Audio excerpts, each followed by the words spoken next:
Sealy. But by the way, this is expert finishing, ice-cold finishing from Savannah Jordan, one of the best in the nation. Auburn would make a push. Florida would end up 2-0 winners. The back end of the semifinal doubleheader. Texas A&M would get pressed all night from LSU defensively, finally breaking them down through Emily Bates getting her second goal of the tournament, and they would go on to a 1-0 win in the late show. Here's the brackets, shows you how we get to this championship game here today with implications in seeding and potentially playing at home in the NCAA tournament. And welcome in, everybody. I'm Glenn Davis. Alongside me, she's former U.S. Women's National Team defender Heather Mitts, who's so familiar with the SEC. Maybe at the beginning of the year, the talk in the SEC was all about parity, but the cream has risen to the top here with Texas A&M and Florida today playing for the championship. Now on display, some of the nation's best attacking players.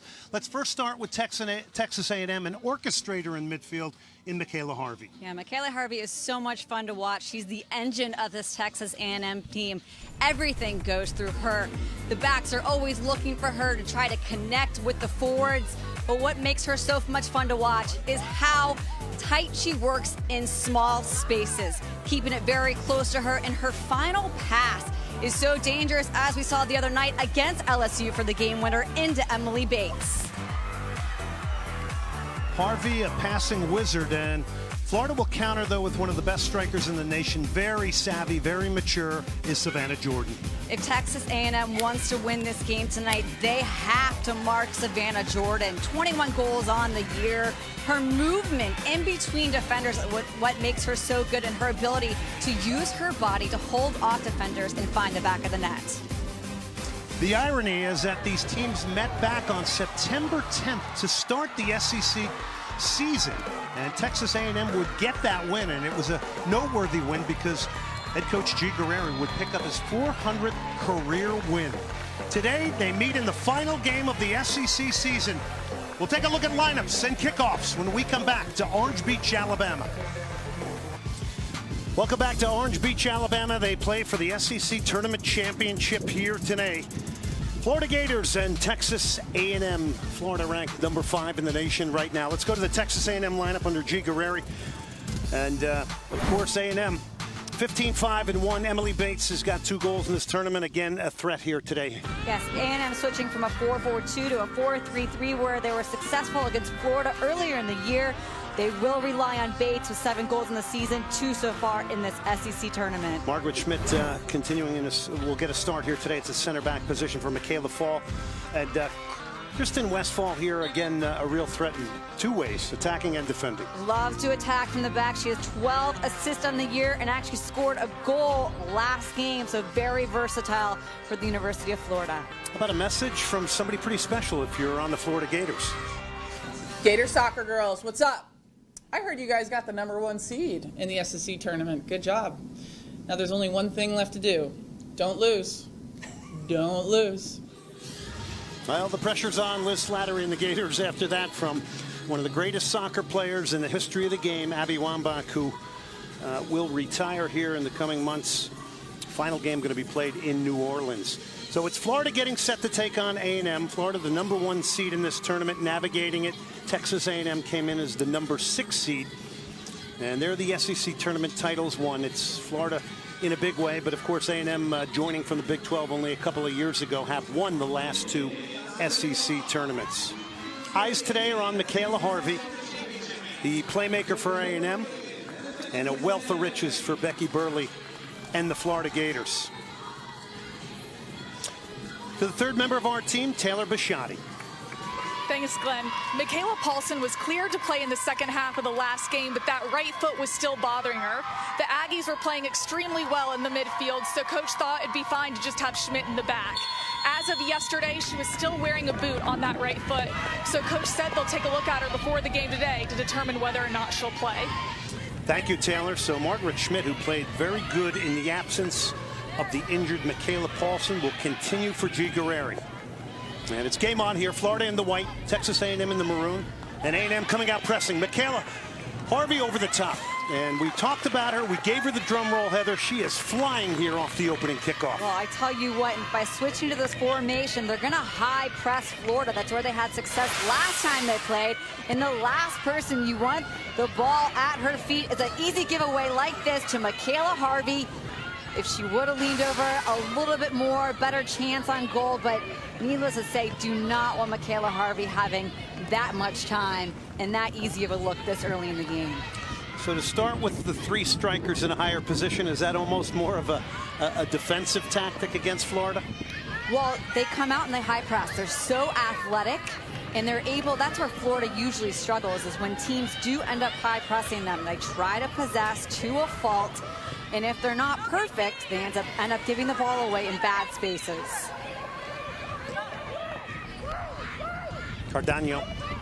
It's cleared by Moeller.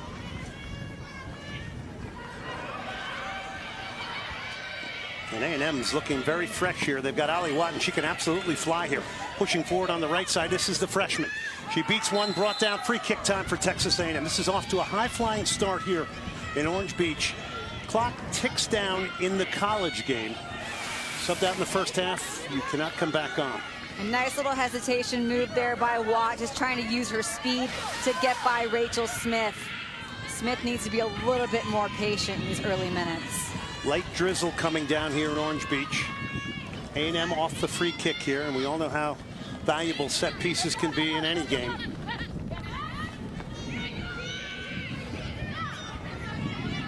This is Kendall Ritchie, one of 5 freshmen in the starting lineup. Will drive it into the near post. Nobody got the cross. The face of goalkeeper Kaylin Marquise. And Coach Guerreri said he wanted to test Florida's young goalkeeper, only a freshman. In these set pieces, Ritchie has a great left foot, good little bent ball in, good early challenge for Texas A&M once again, applying the pressure early to this Florida squad. Your referee is Lance Van Heidsma, assisted by Brooke Mayo and Emily Fletcher. Beautiful surface here, bit breezy. It's Marquise for the Gators, who, by the way, in goal is 11-0-1. She has not been beaten. Kayla Harvey getting into the tackle. It's Faulkner, who is just such a steadying influence at the back, but A&M really hunting the ball here in packs right now. Faulkner. Slattery. Back to Faulkner now. Again, so confident in their ability to build the game up is Florida.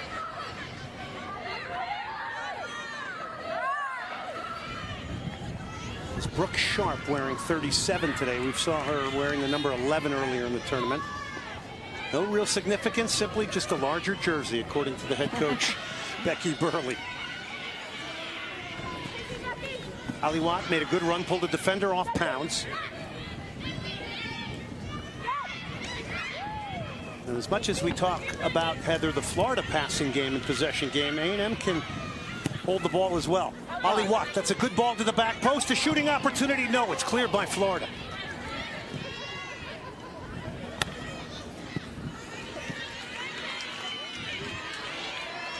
Time now for Mitz's quick hits. Let's get your keys to the game, Heather. Well, for Texas A&M, they need to use their speed on the counter, which we've already seen them do, and limit the touches of Jordan and Westfall.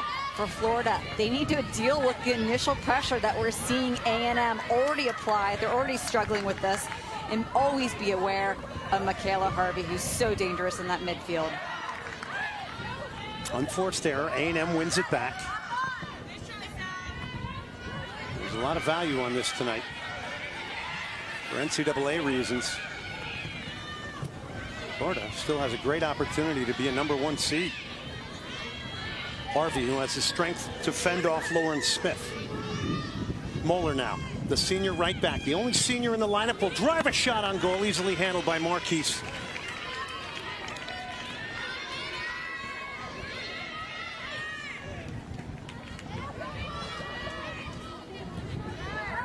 Middleton got her head up. Savannah Jordan still looking for her first touch of the game, and Texas A&M did a pretty good job of defending her the last time in the 2-1 victory back in September. She only had 3 shots on goal, but still out of that produced a goal for Florida. Yeah, both Schmidt and Harriman so strong back there in that center back position, doing a good job keeping their eye on Savannah Jordan, rotating. As long as you always have an eye on her, you know where she is. It makes it a lot tougher for her to try to get in those spaces. Again, Florida, the #1 goal-scoring team in the SEC with 51 goals.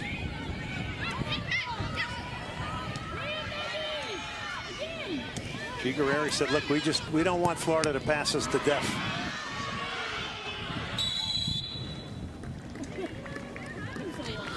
And Florida will get a free kick here. A chance to kind of calm the game down here after a very furious start and a pressing start from Michaela Harvey and Texas A&M.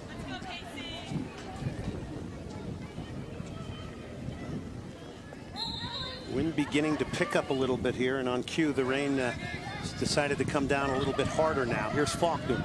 So the elements could play a part in this. She'll get it wide. This is a good whipped in ball. It's Mallerby back there defending. Now all of a sudden it's Florida with pressure and finding a bit of confidence here.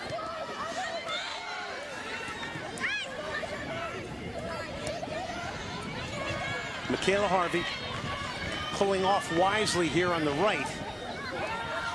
Kept herself on side. It's Haley Pounds with the first shot off the side netting.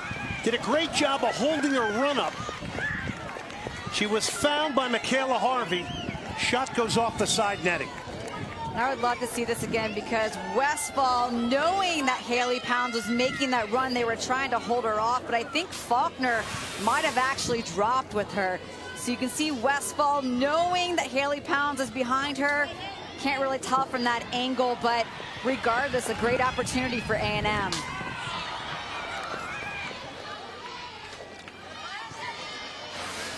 Over the top it comes again all the way back to Kaylin Marquis. 13 appearances for her. She's got the very dependable Faulkner in front of her. Great ball from Faulkner to begin the attack for Florida now. And that's how Florida is going to beat this A&M pressure right now, is getting their outside backs high and finding them early. Cardenio needing to have a better touch and do better with that, though. Well, we know Cardenio can get into the attack. She did it beautifully, especially in the first half in the win over Auburn. Probably the best I've seen Cardenio play all season long. Throw in Texas A&M.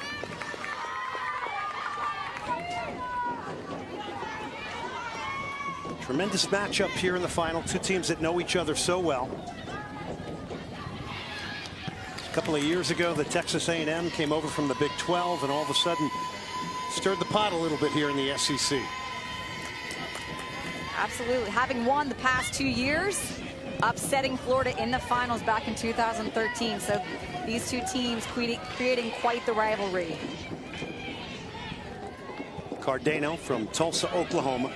28 is Doherty Howard, who was all SEC second team. Big piece to the Florida midfield.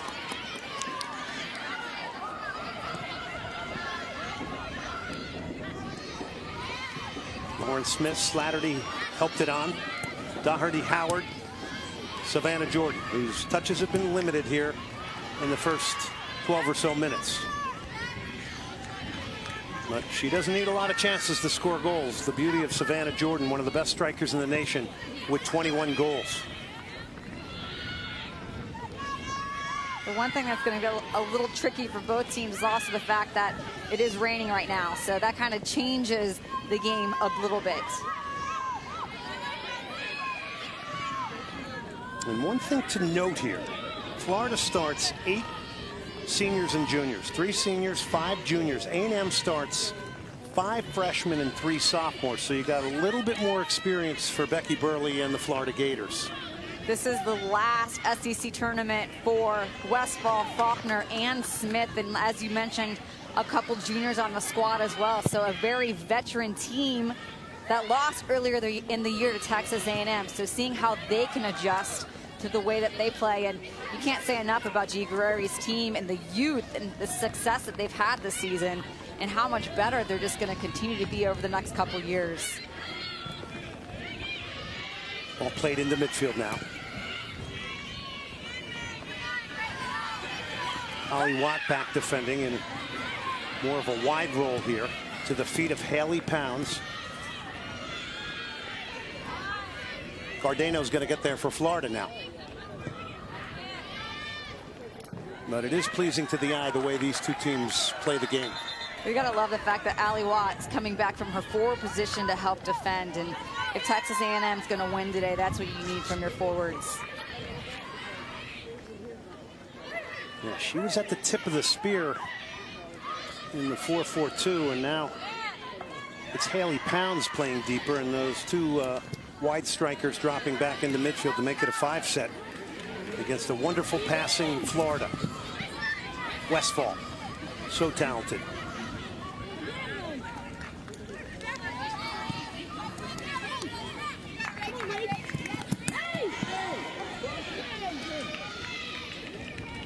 G. Guerreri has built quite the program here. We got two highly respected coaches in the college game on hand today. 23rd season at Texas A&M for G. Guerreri. He's won over 400 games, and boy, to get your 400th at Florida against Florida, wow. Huge accomplishment to come on the road with a young team. Remember, he was talking about he wasn't even sure what this team was really going to be capable of this year because they had so much youth to go on the road at Florida. They lost to FSU, being able to rebound from that game and get his 400th win on the road. Michaela Harvey shoots from long range, easily handled by the goalkeeper Marquise, who's got 4 shutouts, has got a goals against average of .72 to show you that having the ball is also a good weapon when it comes to defending as well, because Florida can do that also. We saw that against Auburn in the second half.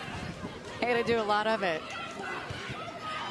Auburn came out a completely different team there in that second half and really had some quality chances to make things quite interesting. Pounds is offside. Flag went up.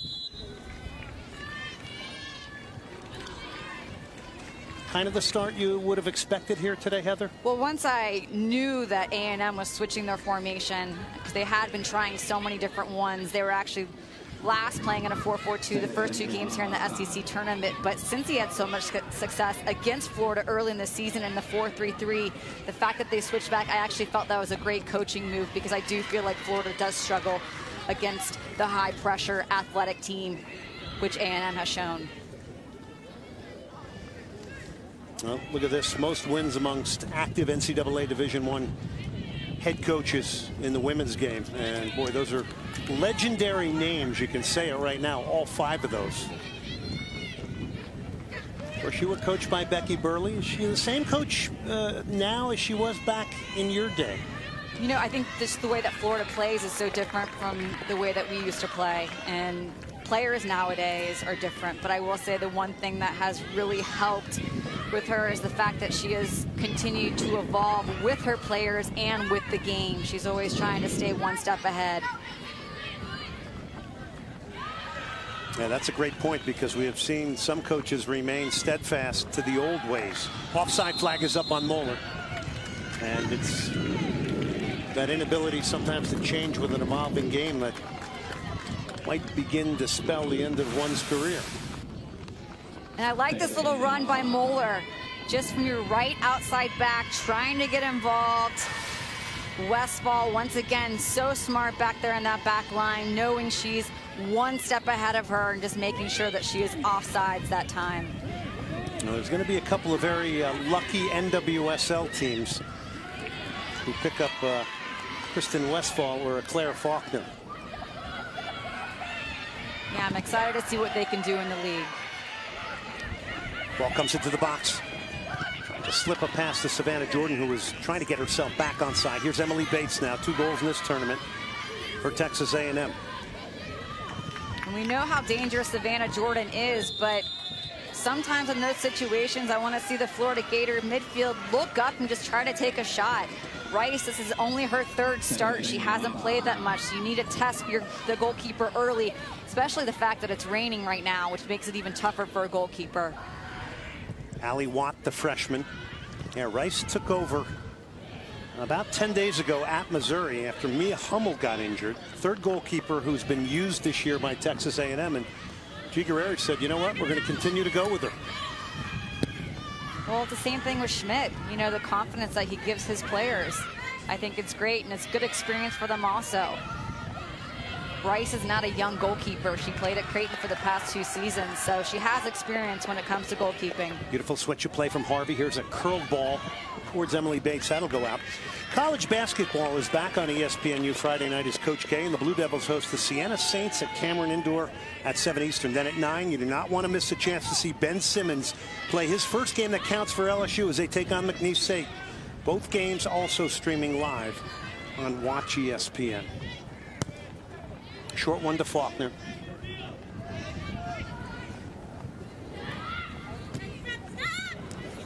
Bad giveaway in a bad area. Hoydu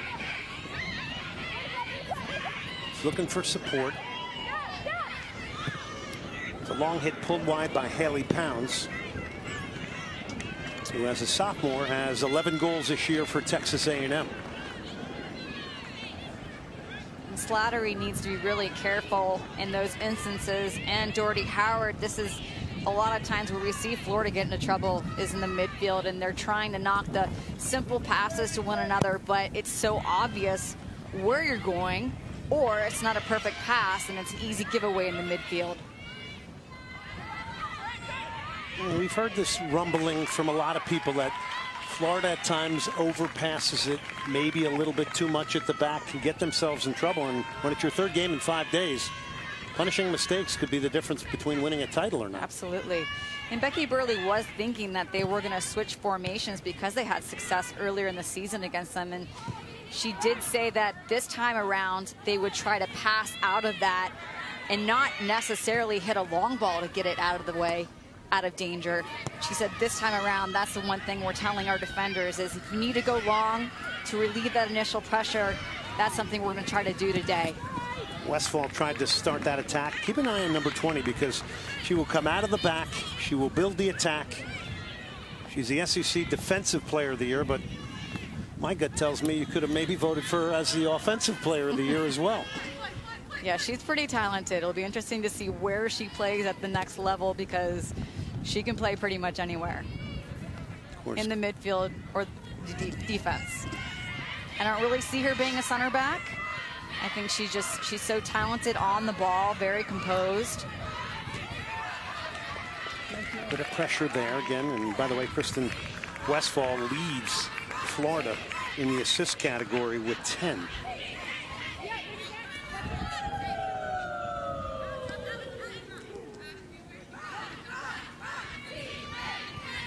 I stand corrected. That's 12. My partner just punched me in the stomach here. Allie Watt.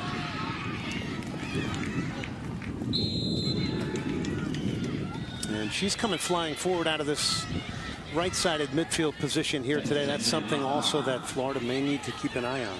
Yeah, they're aware of Allie Watt. When Becky Burley was telling me that they need to be aware of Allie Watt's speed and Michaela Harvey in the midfield. Those are the two things.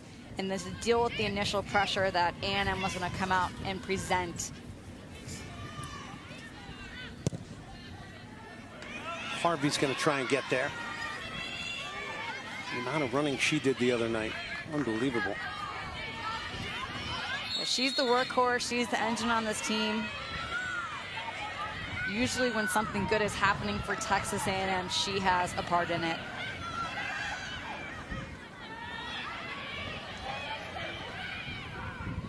Slattery to Lauren Smith, two of the unsung heroes in the Florida midfield. Here comes Kristen Westphal flying forward. Still Westphal. Get a ball into the near post. Savannah Jordan tries to lay it off to Middleton. Great intervention from Claire Faulkner of Florida. Yeah, Slattery is struggling a little bit in the midfield for Florida right now with possession. I think the fact that it is wet out there, it's a little bit harder to read the ball, but Faulkner's doing a great job of cleaning everything up. Florida were the regular season champions. Have appeared in the NCAA 18 times. Of course, Texas A&M last year, perennially nationally ranked as well, got to the NCAA College Cup.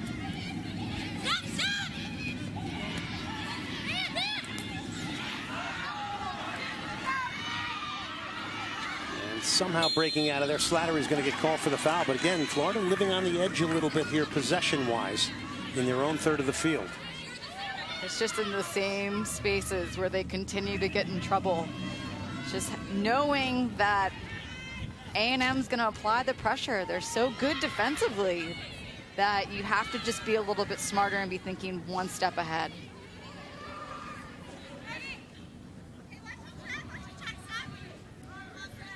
Here is Westfall, all SEC first team as well.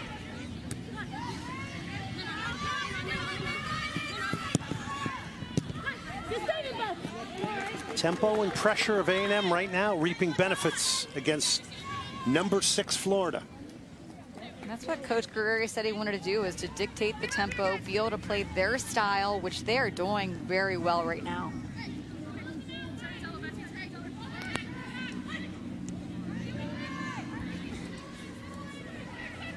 Florida still looking for their first shot here.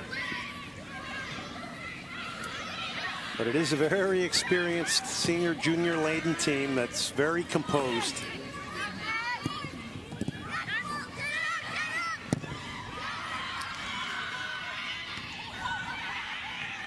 He was just smacked out of there by Texas A&M. It was Margaret Schmidt, again a freshman who's one of the stories. Came on for Michaela Paulson, as we mentioned, who came off injured in the semifinal against LSU and played a wonderful game at the back. Michaela Harvey. It's a 3-on-2 if they hurry. It's a quick ball. It's Bates. It's Pounds. It's A&M. It is 1-0 Texas A&M. Beautifully constructed goal, and they take the lead over the Florida Gators. Just a beautiful build-up from A&M. Tell you what, Florida's midfield is struggling right now. Doherty Howard, unable to keep the ball, fell on it once or twice. But giving it up in these spaces, we talked about it all game long. Last person you want to have it is Michaela Harvey or Emily Bates. And usually Emily Bates will take that upon herself. But what a great first-time ball to the open Haley Pounds, and finding the back of the net and punishing this Florida team. When she broke out of midfield, it turned into a 3-on-2 quickly. Just good spacing from the A&M forwards. They're in great position to be able to receive the ball, making it so difficult for this Florida back line. But really, it all comes down to the Florida midfield right now. They're causing a lot of issues. The difficulty of trying to keep the ball for Florida. Haley Pounds will get her 12th of the year off a wonderful ball from Emily Bates, who drew a center back. And you made the point, Heather, that you thought she might have shot there, but drew the center back over and slipped a wonderful ball. That's a goal that you put an exclamation point on as well, based on the quality of it. So it's 1-0 Texas A&M with all to do for Florida, who can strike quickly. We know that. Brooke Sharp is going to get called for the foul. Brooke Sharp has not been that involved, nor has Savannah Jordan here. Brooke Sharp, Savannah Jordan, your outside backs aren't touching the ball at all. It's all central. The center backs are trying to start the attack, and then Florida's midfield continues to struggle. So that's really kind of what we're seeing right now. Another shot from longer range. Marquise will hold that. Quick early ball to Westfall. And by the way, Savannah Jordan and Brooke Sharp have 31 goals between them, and their touches have been limited so far here.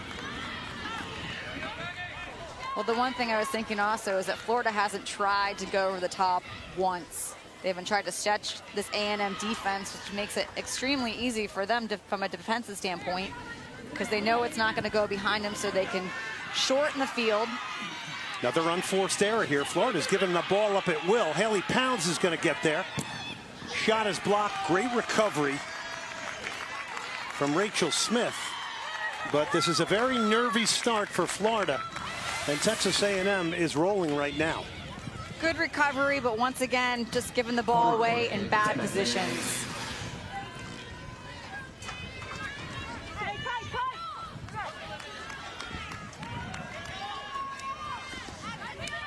Kendall Ritchie will come over to take it. A&M, a team with their pressing attacking style, one that earns a lot of corners. Ritchie to take it. A very cultured left foot. Will play it into the box. It's headed away by the striker Savannah Jordan, back defending. Harvey now.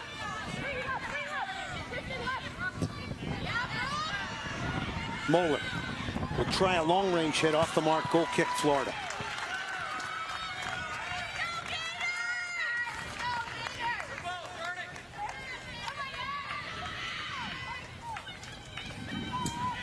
You talk about freshmen and sophomores getting opportunity and producing.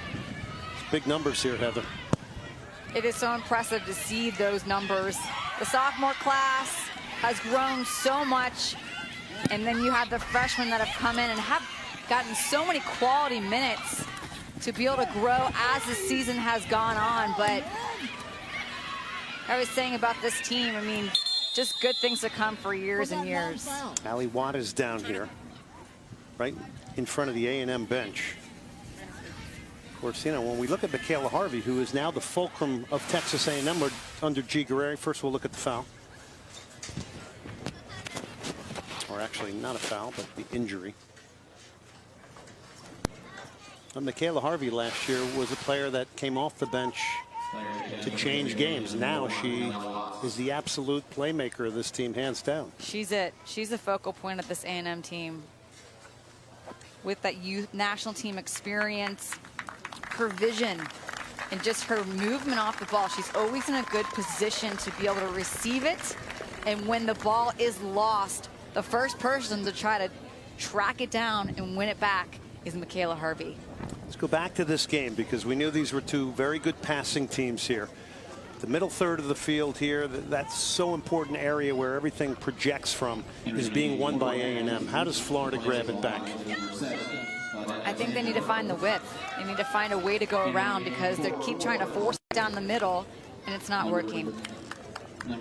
So Michaela Harvey, just defensively with Mallarby and Hoydu and Michaela Harvey in there, they're so good defensively at being able to win the ball.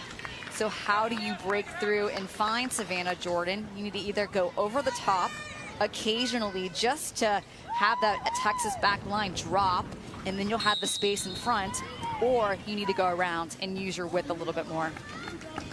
A&M does a sporting thing, gives it back to Lauren Smith in Florida.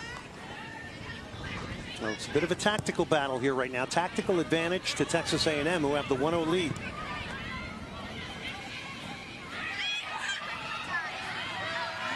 Boy, they have just gotten around the ball very quickly in midfield. Pounds is going to earn a free kick. She's got herself between Brooke Sharp. I think Sharp's just frustrated right now. We have barely mentioned her name. She hasn't really touched the ball at all. She lost it and wanted to come back and try to win it, and just showing a little bit of frustration in the way her team's playing. Ball clipped over the top will skip right to Marquise, and obviously tomorrow a very big day because the NCAA tournament field will be revealed tomorrow. And boy, you leave Orange Beach, Alabama with an SEC tournament win. You're feeling pretty good leaving the state of Alabama. Absolutely. Whoever wins today, I think it will definitely help their seeding for the NCAA. Regardless, we're both going to see these two teams, but seeding is super important. Yeah, the thought is that the SEC could get 7 to 9 teams into the NCAA tournament. Savannah Jordan, Brooke Sharp, trying to break through here. It's Florida. Lauren Smith is going to earn a corner. So positive move there from Lauren Smith. To earn the corner for Florida, Kristen Westphal will come to take it.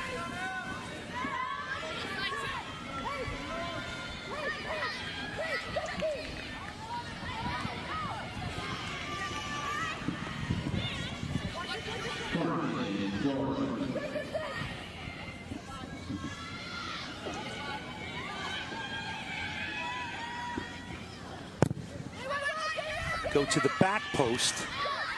Florida gets ahead on it. Shove the goal. It's a beauty. It's lashed in. It is now 1-1. And Florida, who had not had a shot on goal, will get a goal from Brooke Sharp here to tie things up and grab momentum back. Well, we mentioned how Brooke Sharp was showing her frustration there in that tackle not too long ago. First quality chance from the University of Florida on this set piece. Savannah Jordan getting ahead on it, and Brooke Sharp just getting her leg up there and getting a nice volley, and I was surprised at how far she had to bring her leg up for this one, but perfect placement and no chance for Rice. That is a spectacular goal, got her feet moving properly. So Brooke Sharp has brought Florida back here, and sometimes all roads lead to set pieces to get you back in a game, but here comes Texas A&M again.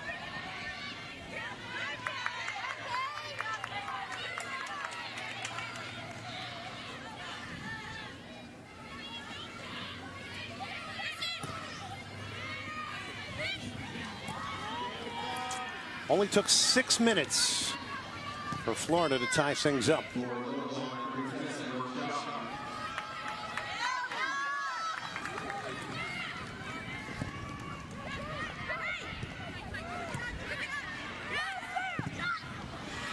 Chung shot takes a deflection, another corner for Florida.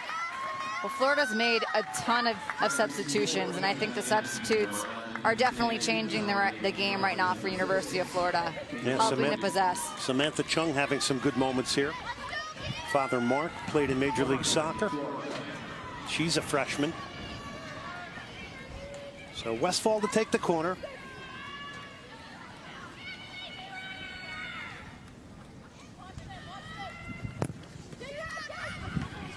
She hangs it up. It's headed away by one of the smallest players on the field, who picks up her own header.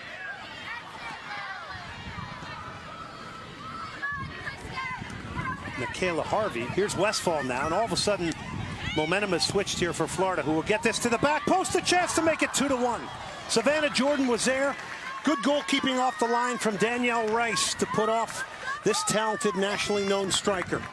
Yeah, if Rice would not have come out for that ball, then Savannah would have had an open header right there. Good read by the goalkeeper, and only her third start.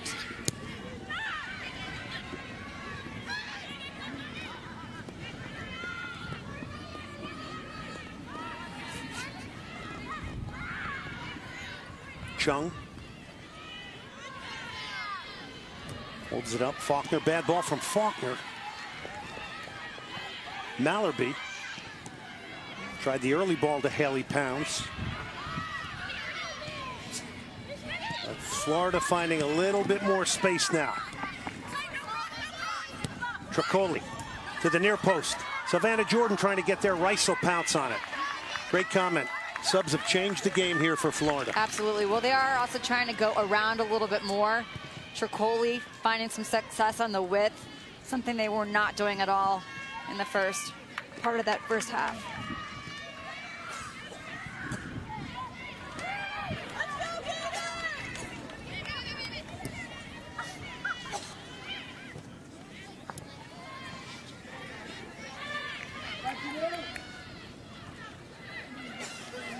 Glenn Davis alongside Heather Mitz, third member of our team, Taylor Bisciotti, and right here we've got an excellent SEC tournament championship match here, as Texas A&M and Florida have produced two wonderful goals. It is 1-1. We welcome in the audience, and just saw Florida State win the ACC tournament over Virginia on penalty kicks. So the defending national champions flexing their muscles throughout the year. So welcome in everybody here to Orange Beach, Alabama. Here is your scoring summary. 12th minute was Haley Pounds. Beautiful three-player move for Texas A&M in the 29th minute. A spectacular volley from Brooke Sharp off a corner, and that's the scoreline here, 1-1.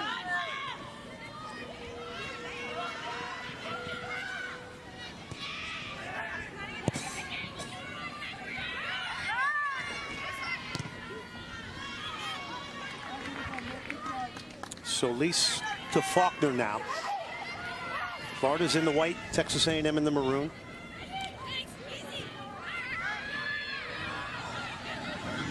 Brianna Solis, another freshman.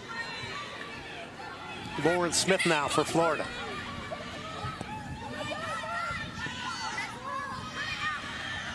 Moeller under pressure, and it'll be a goal kick. Moeller comes out of there looking like a star in that one-on-one battle. Good little battle right there, and wait for Moeller to use her body to usher that ball out of bounds and keep possession. Here are the two goals of quality, Heather. Nice little one-touch ball across from Emily Bates, who usually takes it herself but leaves it to her teammate, Haley Pounds. In a corner for the University of Florida, Savannah Jordan keeping it alive, and Brooke Sharp with a perfect placement. Goals coming in the 23rd and 29th minutes. And by the way, the goal for Florida, at that point they had not had a shot on goal. It was 9-0 in favor of Texas A&M. And it took a corner to bring them back in it. Some timely substitutions that have made a real difference here for Becky Burley in Florida. We also think the fact that Texas A&M came out at the very beginning was high pressing, and Florida definitely struggles against the high press. So now it's impossible to high press for 45 minutes. We've seen Texas and A&M now drop their line. So now Florida able to possess a little bit more, bringing in some substitutions that are making a difference in this game. Savannah Jordan now. By the way, that goal from Florida, breaking about 530 minutes of scoreless soccer in the SEC tournament for Texas A&M. Been a while since they've been scored on in this tournament. Which is a huge accomplishment, you know, especially with their young back line that they have back there right now. You know, they have a senior on the outside, but they have a freshman on the left, Mueller, and then we have another freshman that is filling in for Paulson today. So really the moral of the story of this Texas A&M team is their youth.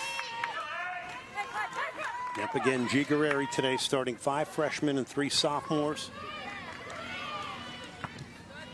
But Florida, with some youth of their own, some freshmen have helped turn the tide here.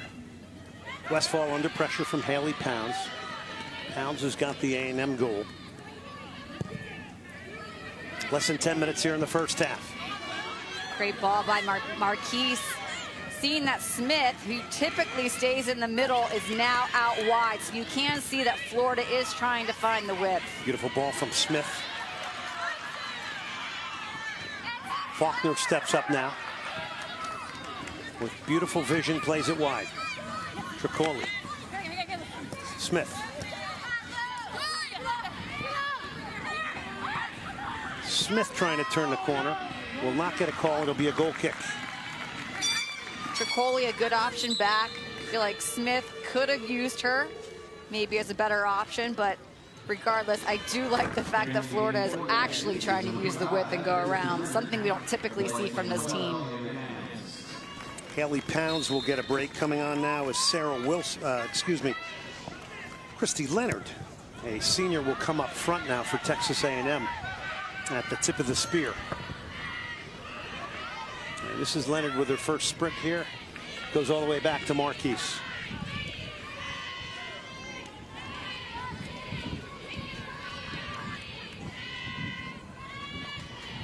And the wind is behind Texas A&M here in the first half, going into the faces of Florida.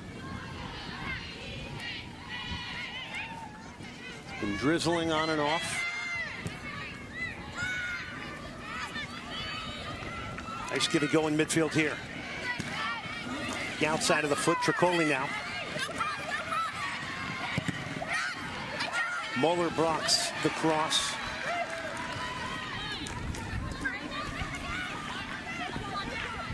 Tricoli, Solis.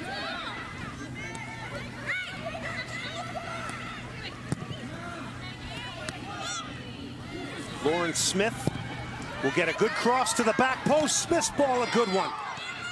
Well, Brooke Sharp couldn't make the contact she wanted. Doherty Howard.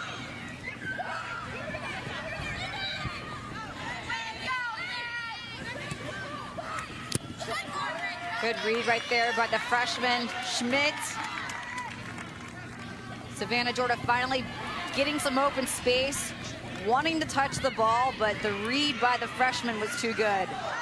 Harvey tried to win it, and it's helped to do this. Leonard was in an offside position, so wouldn't go after it. Halftime coming up here from Orange Beach, Alabama. You'll get some inspiration, if you haven't gotten it already, from Abby Wambach. The U.S. national team legend and SEC Commissioner Greg Sankey will join us. Chung.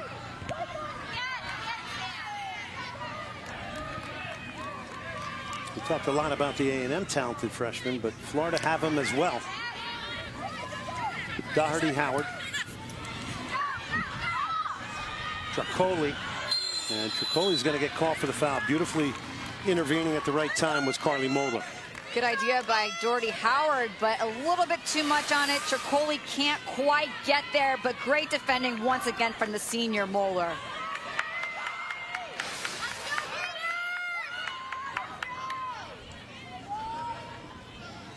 Goal and 5 assists for Moeller. So dependable as a right back, as is Claire Faulkner for Florida. Doherty Howard.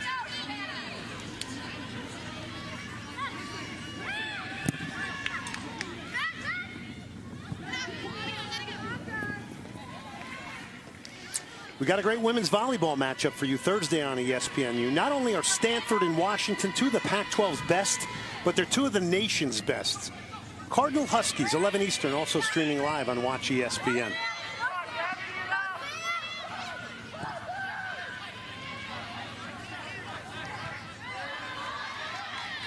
Claire Faulkner.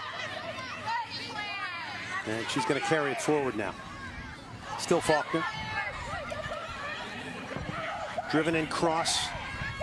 Sharp lays it off. Michaela Harvey back defending.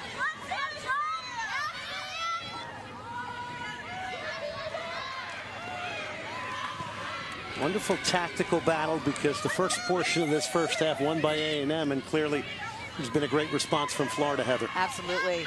And I do think that just the substitution pattern that Becky Burley brought in really kind of changed things for this Florida team. We saw them really trying to force all the play down the central part of the field, and it was not working.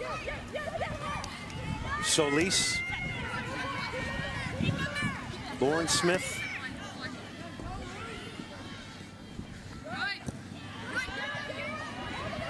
Christy Leonard now. To Haley Pounds. A&M doesn't have anybody in front of the ball, so it's difficult. And Pounds does a wonderful job to get out of there and find Leonard. Just hunting the ball in packs now and winning that midfield battle, which they were losing earlier, is Florida now trying to get a second. You're going to get a free kick at the top of the box. Some very good refereeing here. Doherty Howard was fouled late, and Lance van Heidsma, the referee, is going to bring this back. It is a set piece for Florida. In similar situation the other day, Doherty Howard was actually fouled close to the top of the box, and Westphal stepped up, was able to score on her last opportunity. Doherty Howard, just a late tackle, not the best ball in with the angle to Savannah Jordan, so luckily for Florida, they get another chance at this. Harriman coming in late. Kristen Westphal scored off a set piece like this, where Florida sticks two players at the end of the wall. A&M this time is... They've been watching their film. They're ready. Yeah, getting behind those two. That was how they scored against Auburn. Sometimes under the wall is an option these days. This wall won't jump, I don't think.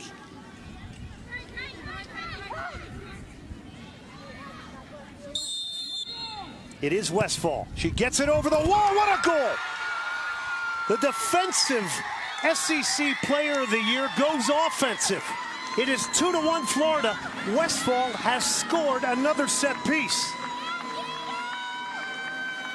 And Westfall, who's usually known for her assist, has stepped up in the past few games. Similar situations. Doherty Howard getting the foul at the top of the box. The late slide in there, unnecessary, and a great opportunity for the University of Florida. And Westfall just bending it over the wall. Rice unable to see the ball. And Florida leads now 2-1. Spectacular finish from Kristen Westfall. Who's expected to go very, very high in the NWSL draft. And Florida has flipped the tables here on Texas A&M to take a 2-1 lead. Great diagonal ball, big trouble here. Crabtree's getting in there. It's squared back. Harvey was dumped at the top of the box, wants a foul.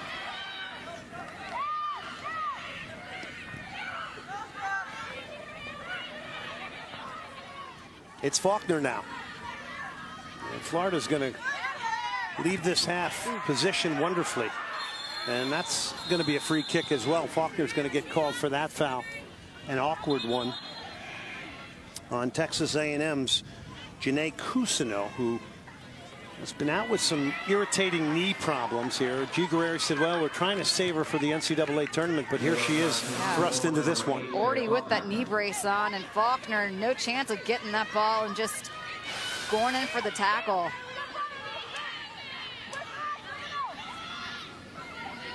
Seeing two veterans right there that are just battling it out, hoping to win an SEC championship. Faulkner picks up a yellow. There's Cousineau.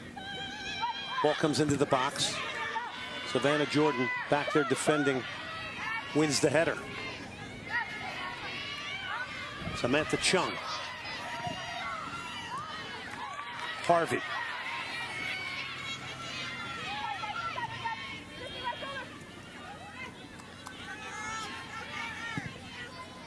Moeller towards the corner flag, overhit. It'll be a goal kick.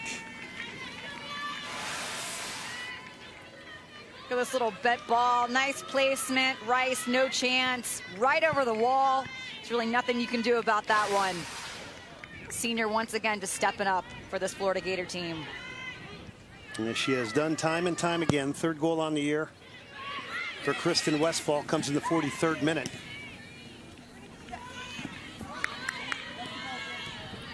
So much for a one-goal grind-em-out type of game here today. We've seen tremendous goals in a variety of fashions. Jordan tries to get turned. Schmidt, who was battled gamely as a freshman, gets a piece of the tackle. Schmidt's done really well against Savannah Jordan. They've been battling a ton in the box, just good placement, being behind her, always knowing where she is. Says a lot for, obviously, Coach Guerrero giving her the nod, feeling like a freshman could step in and do well in this SEC final, and she has. For more on her, let's go down to the third member of our team, Taylor Bisciotti. Talking about Schmidt, what an athletic family that is. Schmidt's sister, Mary Grace, also played for Texas A&M, the Aggies, and her brother is the starting linebacker at Notre Dame right now. Thanks, Taylor, and he's also the captain. Brother Joe played yesterday for Notre Dame in a winning effort. Something in the genes in that family. Not bad.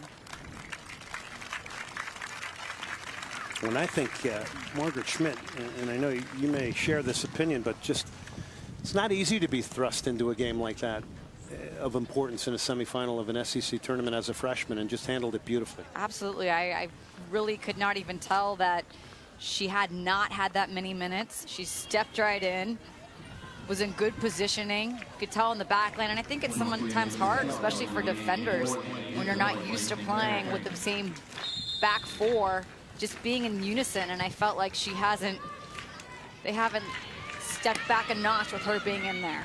Harriman will go out and get looked at here. Amethyst Kelly comes on, who's also a freshman. But gone are the days where freshmen need a year or two to get involved in the college game now. They come in now and they're pushing juniors and seniors for playing time. Well, I will say the one nice thing for both of these teams is the state of Texas and the state of Florida, the youth national team or youth programs you have such a wealth of youth experience and players to choose from. So you do see the younger players able to step in and play right away. First half coming to an end here. A&M with a quick throw. Lauren Smith and Florida will clear it, and they have completed a very good comeback here. A&M dominating the early stages of this one, and then Florida gets themselves back into this. Thoughts on the first half, Heather? Yeah, A&M came out, they imposed their will, they had success, and then Florida, with their substitution pattern changing, able to find the width, no longer trying to force it down the middle, and having more success. Third member of our team, Taylor Bisciotti. Coach, what do you need to make going into the what adjustments do you need to make going into the second half? Well, I've got a couple kids who have been injured. You know, a couple kind of a. I'll just say they've been hurt. So we've got to adjust our personnel, make sure that we've got enough people to be able to play the second half. And more than anything, we've got to just make sure that when we win the ball, that we are good on the counter. We had several chances. We had a lot of chances to score, and we didn't finish them off. They take 2 shots to score 2 goals. So it's soccer. We've got to do a little bit better job of finishing our opportunities in the second half. Can we expect to see Paulson? No, I don't think so. Thanks, Coach. Thank you. All right. Thank you, Taylor. Thanks to all our coaches here in the SEC taking their time out to join us. That was G. Guerreri of Texas A&M. For those of you watching on ESPN News, please go to ESPN to watch the conclusion of this SEC championship.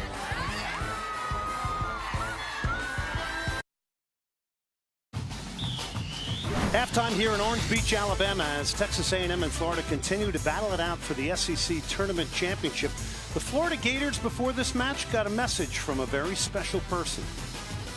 Gator soccer girls, what's up? I heard you guys got the #1 seed in the SEC tournament. Good job. Now there's only one thing left to do. Don't lose. Don't lose. Well, I think that's really cool because, you know, to me, Abby is just a player that's played in this program, but to them, she's like this all-star, superstar celebrity. And, you know, it was funny. I wasn't sure quite how they'd react, but Meredith said after we walked out that they were really talking a lot about it. And we're like, wow, you know, Abby Wambach sent us a message. So I think they were pretty thrilled. We were kind of sad that Abby was in Gainesville for Tuesday night because we just left on Tuesday afternoon. But it was great to see support and just some encouraging words from her. It was definitely motivation. I think everyone's kind of joking about it. Like, if Abby says we have to win, we have to win. So it was great knowing that she's supporting us and watching us from back at home. Go Gators. How about that from Abby Wambach, who has announced her retirement. Her final game will be December 16th in New Orleans with the U.S. national team. And, of course, we all know she has scored the most goals in international soccer, both male and female, and a former teammate of yours, Heather. Yeah, my least favorite player to go up against just because of her ability in the air, but she was a great teammate, a motivator, and I'm so happy to see her be able to go out on top. 3-time All-American Abby Wambach with the Florida Gators. Later on tonight on ESPNU, you might catch her 30 for 30 documentary Head On, chronicling Abby's career. We'll take a break. Abby Wambach has been a part of 4 consecutive SEC tournament titles dating back in time.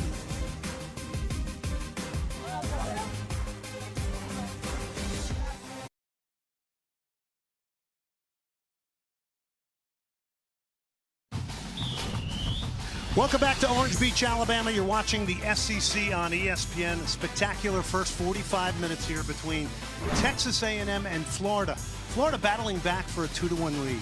Glenn Davis alongside me, Greg Sankey, the SEC Commissioner, joining us. Commissioner, thank you very much for your time. Thanks, Glenn. Good to be here. All right, let's first talk about what I've had the opportunity to travel around the SEC and go to so many of these different facilities, the infrastructure.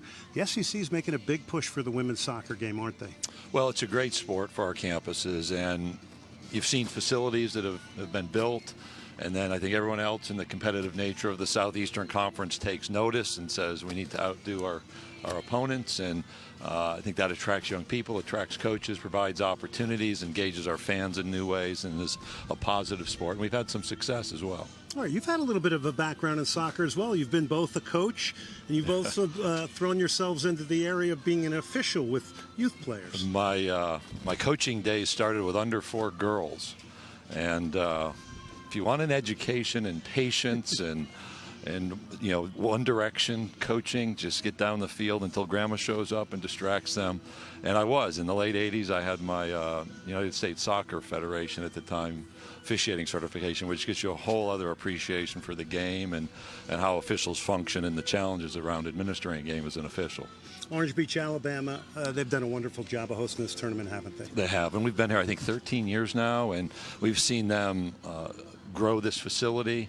Our young people look forward to being here. We talk about creating a lifelong memory for our student athletes around conference championships, the work that our staff has done, the work that Orange Beach has done, and the excitement that I think builds to a tournament, provides a focus. And it's nice. It's cloudy today, but it's typically sunny and warm, and it's nice to play a soccer tournament in November in the sunshine and warmth of Orange Beach each year. Commissioner, thank you very much for joining us. Thank you, Glenn. All right. Commissioner Greg Sankey joining us here at halftime. The SEC tournament rolls on. Texas A&M at Florida playing for the tournament championship.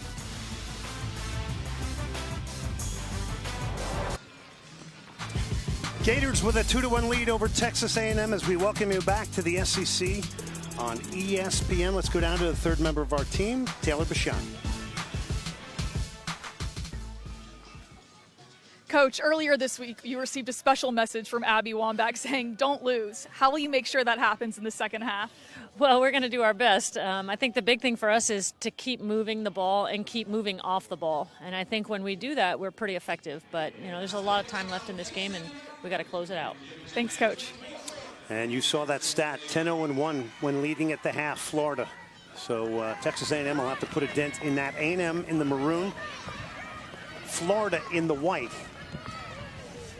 Excellent first 45 minutes that saw the game shift in a big way, Heather, tactically. Absolutely, and we see A&M coming out with the same starting lineup as we did in the first half.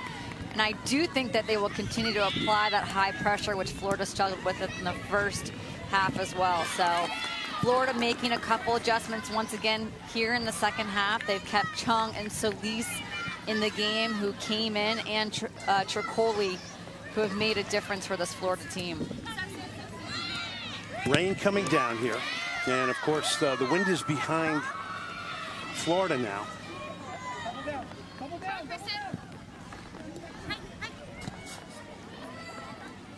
So 3 goals of real quality here in the first half, exhibiting some of the best of women's college soccer here today in Orange Beach, Alabama.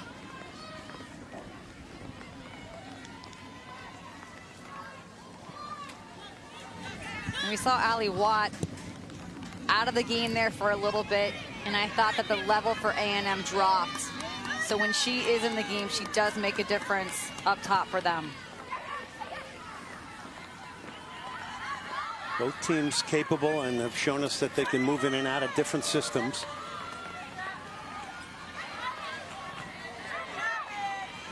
Moeller now for A&M. Switch of play.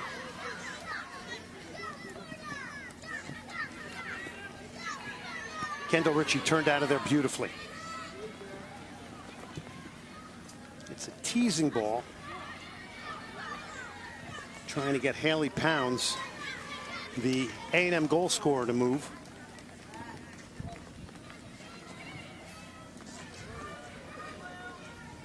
Kristen Westphal, who scored a spectacular free kick and has just been so pleasing to the eye to watch here today.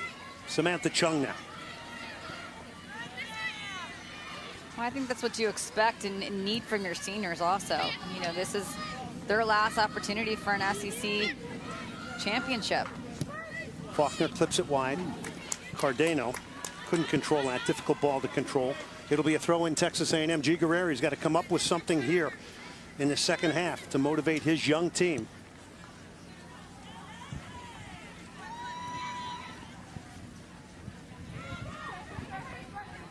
Moeller now.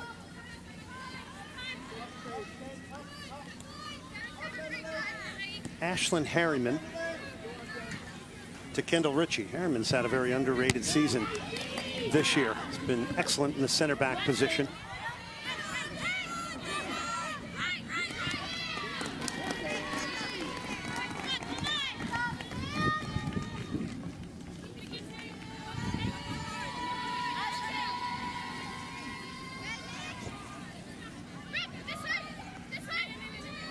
Solis plays away from pressure.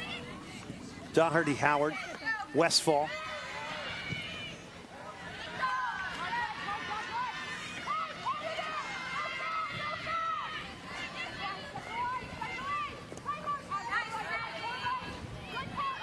Lauren Smith now coming out of there for Florida. Clock ticks down in the college game. Reminder that if you're subbed out in the second half, you can re-enter once. So that plays into what coaches will do here. And we heard Coach Guerreri said that they're having some injury issues, so that also makes their depth off the bench a little bit less. Yeah, and that's a great point, because you're also thinking ahead, because you know you're in the NCAA tournament, both these teams. And you don't want injury to play a part in what will be a very quick turnaround with the NCAA tournament around the corner. And again, tomorrow, the tournament field will be revealed.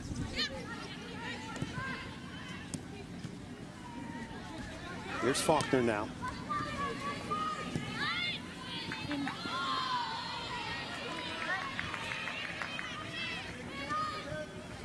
Harvey, Ritchie. Faulkner. Marquise. And I know that A&M came out and was playing a 4-3-3 in that first half, but at times it looks like they just have one up top with Pounds as a lone forward. So really dropping their numbers in behind, not being quite as aggressive as we saw them in the first half. And that's really where I thought they had the majority of their success. Faulkner again, maybe forcing at that time to Cardano, who was well marked by Kendall Ritchie. Kayla Harvey now. So good in tight areas, plays out of it. Schmidt. Pounds. Hoydu trying to get there. Westfall to Doherty Howard, two seniors who have just had wonderful careers here at Florida. Penetrating pass here. Samantha Chung. Brooke Sharp, who got the first goal for Florida in this one. Cardano has made the run, is not going to get there. Skips off the wet surface for a throw into Texas A&M. College basketball back on ESPNU Friday night as Coach K and the Blue Devils host the Siena Saints at Cameron Indoor at 7 Eastern. Then at 9, you don't want to miss the chance to see Ben Simmons play his first game that counts for LSU. They take on McNeese State. Both of these games are also streaming live on Watch ESPN.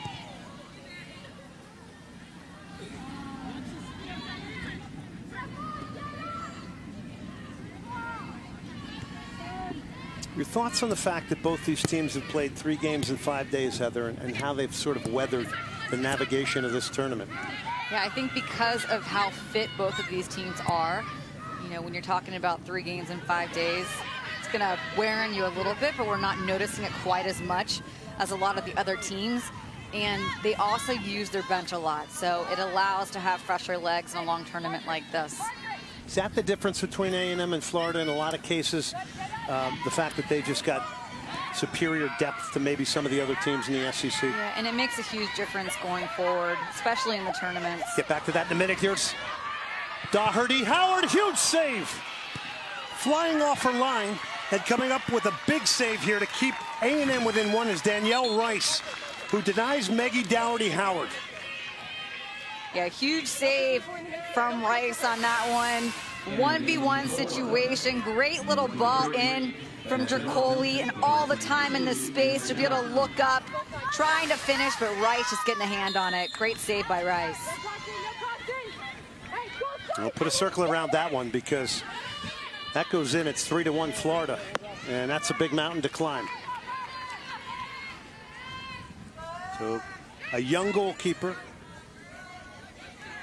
for Florida and Kaylin Marquise, and a junior goalkeeper, Danielle Rice, who's just come on the scene. The third goalkeeper that A&M has used this year comes up with a sparkling save. Harvey now. Ritchie. Back to Harvey.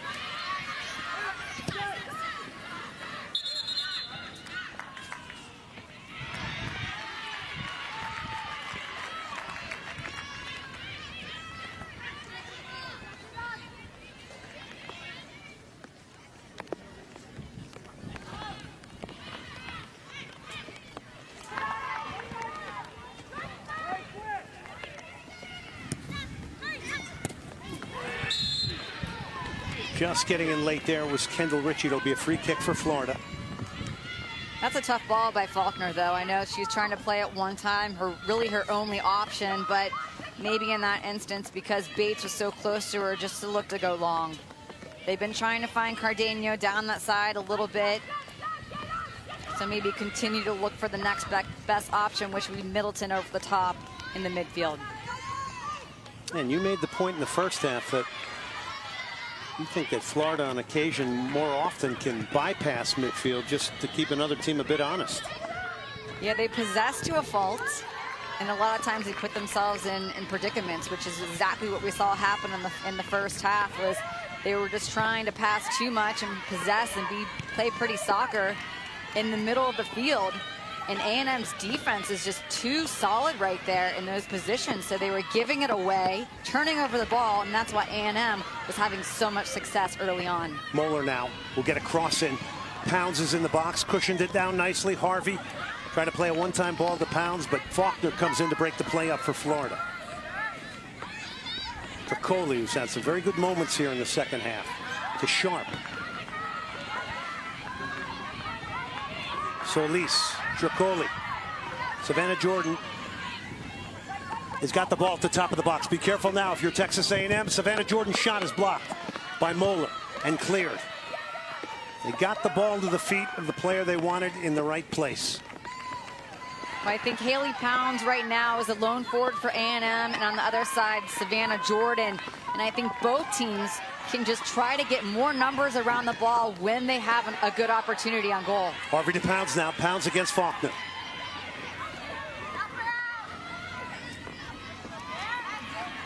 Experience wins out. Claire Faulkner timed it perfectly, remained composed, and earns a free kick. Well, I also think for Claire Faulkner, she realizes that Haley Pounds doesn't have any options to play the ball in the box.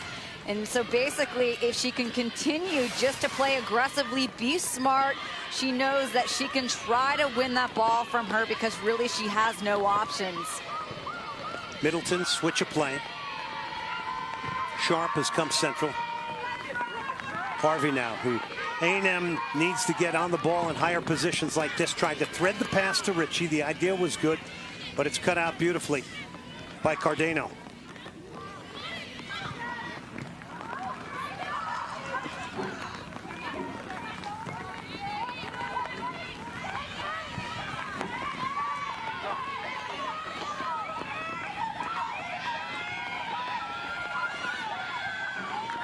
Ritchie, Mallerby, Bates to her left. Good pocket of space for Pounds now, who's off and running right at the heart of Florida. Pounds will switch it. Moeller now joining in. Good extended possession here for the Aggies. And Brooke Sharp with the good defensive work for the Gators. Well, one other change for the Gators right now is they came out in a 4-2-3-1 early on in the first half. And Becky Burley did mention to me that if Texas A&M comes out in a 4-3-3, they will switch to a 3-5-2, which is exactly what they have done. So they're trying to use the width. They're keeping their seniors, Faulkner and Westfall back there, and then they have Cardenio on the right. So they have the confidence in those three defenders that they can deal with A&M's attack. Rain continuing to pelt down here in Orange Beach, Alabama. A&M came out in the first half, flexed their muscles, got the game's first goal. But it was a wonderful response from number 5 in the nation, Florida, Faulkner. And the rain is steadily picked up here, now raining a lot harder.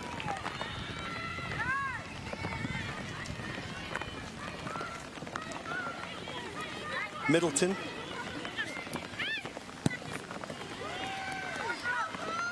Sharp can't control it.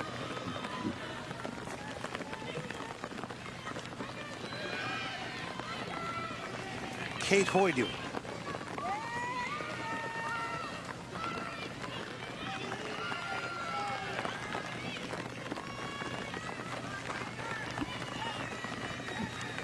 Now it's a driving rain, and actually some of the fans heading for their cars. Harvey slips a nice ball. Mallerby, Kendall Ritchie now. A&M find the feet of Ali Watt. She gets turned. Makes the right pass. This is Hoydu. Curls it out wide now to Pounds. Pounds supported by Moeller.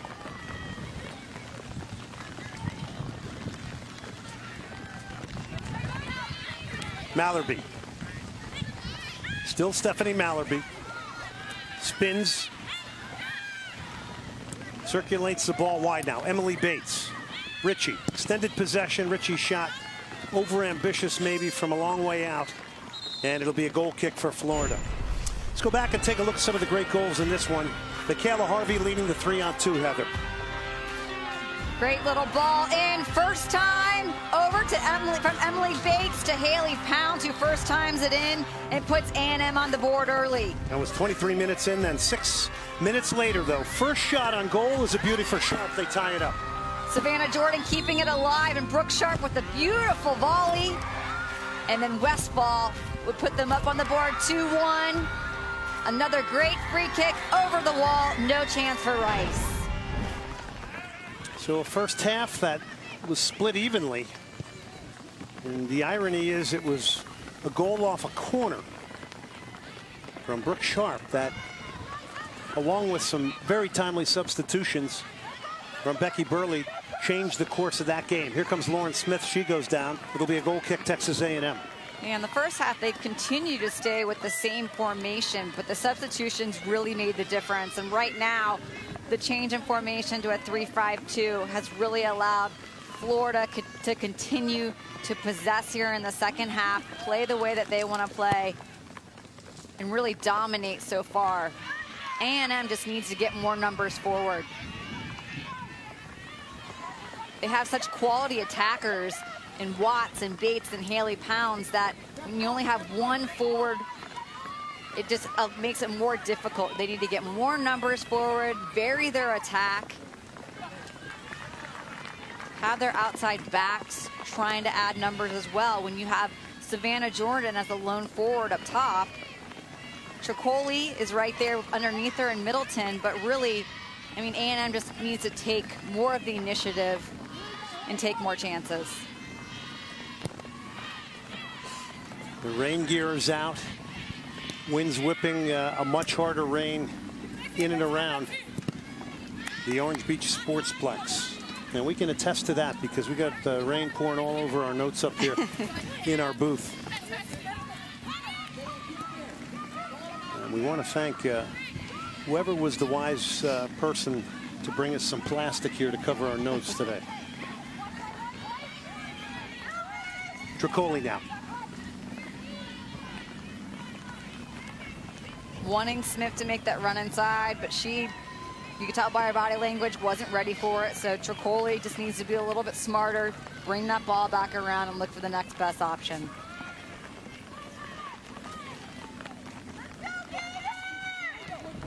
Danielle Rice. First ever game against Florida here today.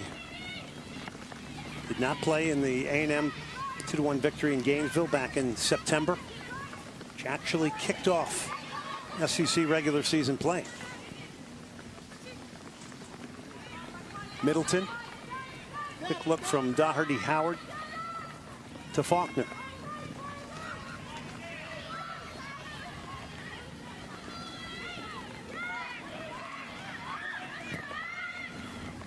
Bigich, who got the game-winning goal in the semifinals. Works a give and go. Bigich, good ball wide. Driven in by Middleton and speared out of there by A&M. Second ball, Harvey trying to get there. Good attack from the Gators, who remain in possession now. Yeah, good combination play by Bigich. Receiving, look for Savannah Jordan, getting it back, combining out wide. Bigich had the game winner against Vanderbilt, ironically off a corner, in their 2-1 quarterfinal win over the Commodores. He's represented Slovenia internationally. Jordan in the box, trying to get turned, quickly got doubled up. Good tackle coming there from Ashlyn Harriman. Great entry ball by Howard Doherty right there to Savannah Jordan's feet. But once again, Harriman just doing a nice job of doubling down and not allowing Savannah Jordan an opportunity in the box. Ali Watt is off and running against 4. Still Ollie Watt.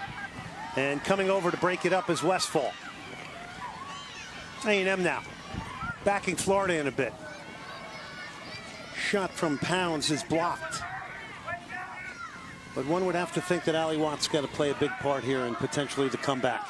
Absolutely. I mean, she's so dangerous when she's on the field. I think Texas A&M is so much better when she's out there. There was really a huge difference, and you could tell when she was not on the field there for a little bit in that first half. She's just so dynamic with her speed and her ability to get in and be dangerous on the counterattack, so they just need to find her more. Saw Savannah Jordan there. A&M trying to get themselves back in this game and get the ball, and they do. Good tracking back there by Emily Bates, Mallerby, Hoydu now. All names you're going to be hearing a lot from in the future. Harvey, weaving to Bates. Bates now is off and running. Just blew by Middleton. Or make that Dougherty Howard. Shot takes a deflection. But some conviction there from Emily Bates, Heather. Much better. I mean, once again, even in the last game, we weren't saying her name enough, and then she ends up scoring the game winner. So it is a lot about Watts and Bates. And the more that you can have Emily Bates touching the ball, the better chance you're going to have for this A&M team. Bates had the assist.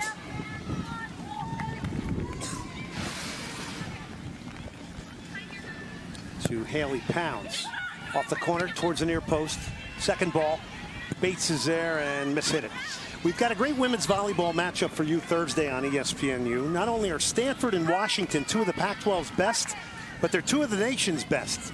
Cardinal Huskies, 11 Eastern, and it's also streaming live on Watch ESPN.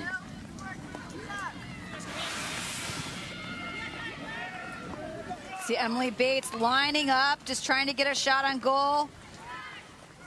Yeah, it does look like Faulkner's hands out there. That could be a handball. Could have been a missed penalty, unnatural position.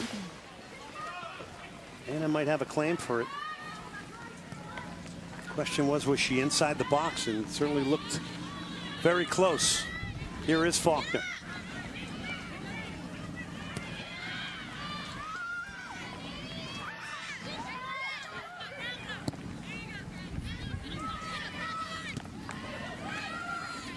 Bates to Ritchie.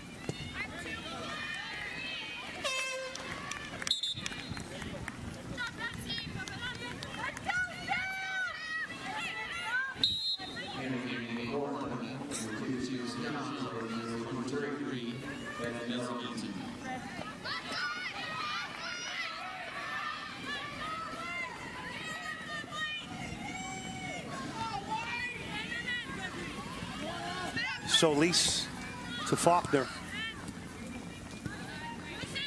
And G. Guerreri had a very interesting comment to me, Heather, and when he said, we don't want Florida to put us to sleep with their passing game, and that's what they can do. And with a 2-1 lead, it can sometimes mentally take you out of a game, can't it? Well, I think they were extremely alert in that first half. And so when Florida was trying to possess, they were on it. They weren't being lulled to sleep. Right now, that could very well happen. Just passing the ball at will here. The change of formation. Oh, it's a good ball here. Off her line is Rice, who makes another huge save. Denying Savannah Jordan. They lull them to sleep, slip the ball in behind the defense, and just like that, they can strike. But Rice is up to the moment. Yeah, great first-time ball in behind to find Savannah Jordan. Definitely the most dangerous she's been all game long. This little great ball, perfectly placed, nice pace, and just an amazing save by Rice to keep them in this game. Well, you can see the flag blowing in direction of the goal, so this is going to be an in-swinger. This could cause real problems here, and A&M defended beautifully.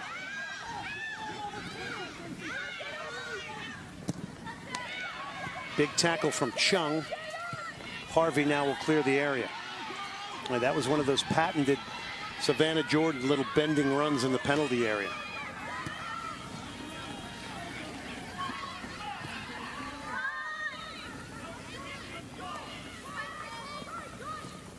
She had a few timing issues at the halfway line against Auburn. Got caught offside a lot. quite a few times, especially in that second half.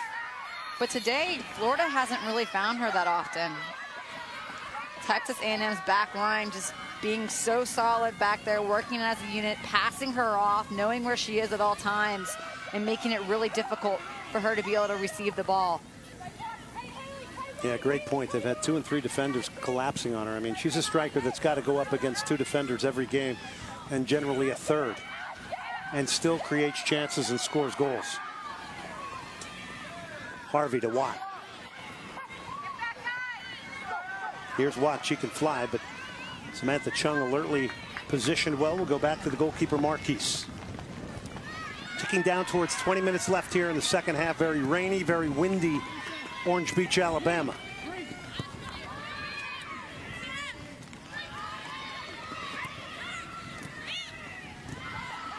Harvey. Hoydu.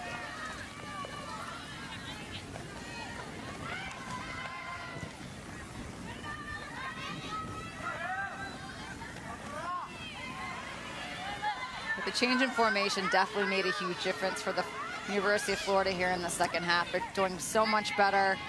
Good movement, better positioning, good angles from the players to always be an option, and then moving off the ball is making a difference as well. They seem in real command right now. Then again, this is a team that we saw in Texas A&M who looked frustrated at a point in their semifinal match and found a way to beat LSU. Tricoli trying to make another good run in there. She's had a real influence on this game.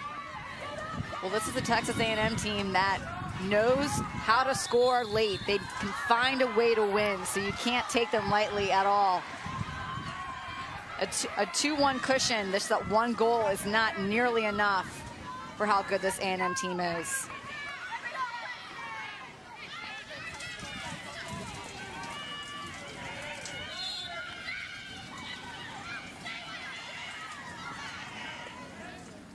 Florida off the set piece.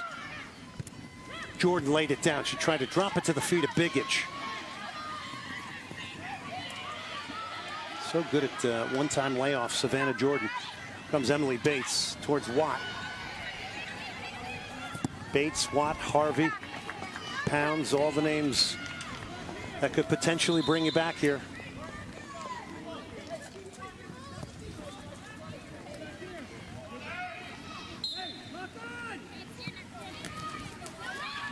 Allie Watt. Moeller. Great ball. That's a ball. great ball from Moeller. To Hoydu. To Pounds. Mallerby's in the box. Harvey's getting there now. Moeller. And unfortunately gave it away. Unforced error there from Carly Moeller in a bad situation, because now it's potential breakout time here for Florida.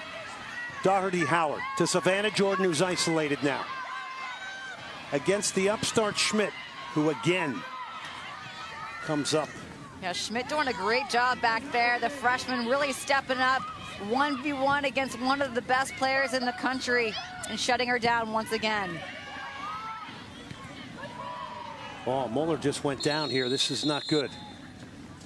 Not good to see Carly Moeller, the senior leader and captain, just dropping to the turf in the blink of an eye.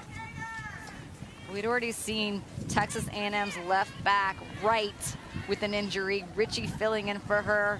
We saw Paulson go down, not playing in today's game. The last person you want to see is Moeller, your senior, your leader, your captain. And every time a player goes down, you're concerned about the NCAA tournament right around the corner.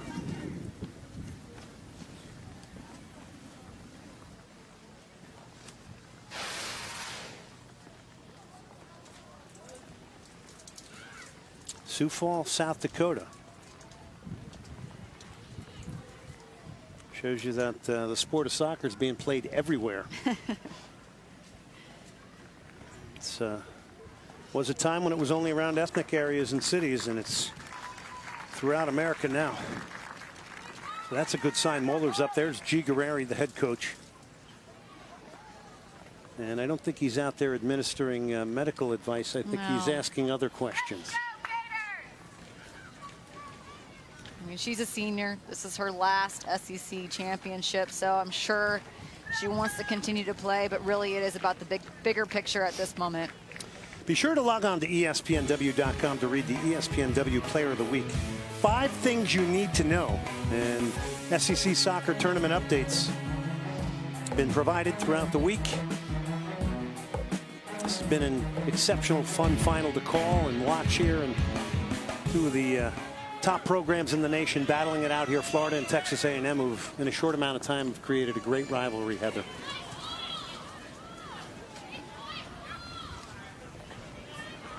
Well, I think it all comes back to both Becky Burley and Coach Guerreri being 2 of the best coaches in the nation and what they can do.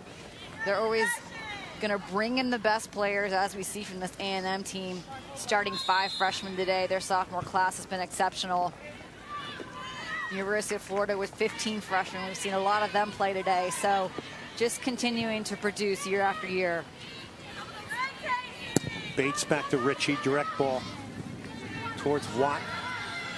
A freshman, Ali Watt, trying to get the best of 2 of the best center backs in the nation, Kristen Westphal and Claire Faulkner.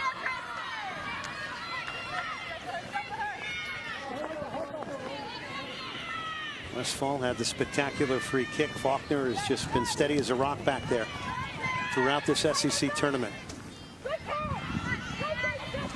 Bigich. Smith, Solis. Mallerby spun out of there beautifully.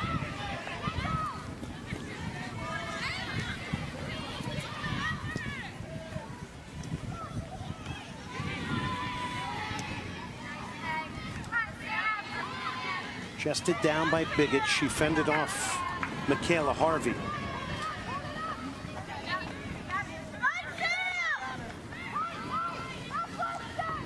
Yeah, Michaela Harvey having to do a lot of work.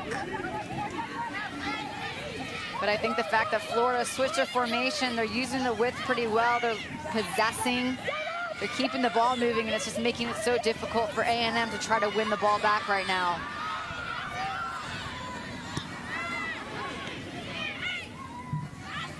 Chung. Cardano. But I think for A&M, they just need to defend as a unit. You know, we see Haley Pounds all the way over there on the far side. If she pinches in a little bit more central, and then they shift to one side, win the ball back, and then they can try to get a counterattack from there. Another throw for Cardano. Under 16 minutes left here in the second half. Florida with a 2-1 lead over Texas A&M, trying to win the SEC Women's Championship. They did it in the regular season. Now they're trying to win the tournament. They would do the double. Pounds. Watt can run. Will this drop? Watt was waiting to see where or if it came off of Faulkner. And Westphal will turn out of there just so comfortably. Well, they're feeling pretty confident back there with 1 forward. Granted, it's Allie Watts, and she does have speed, but with their 2 seniors to be able to deal with her, A&M just needs to push more numbers forward.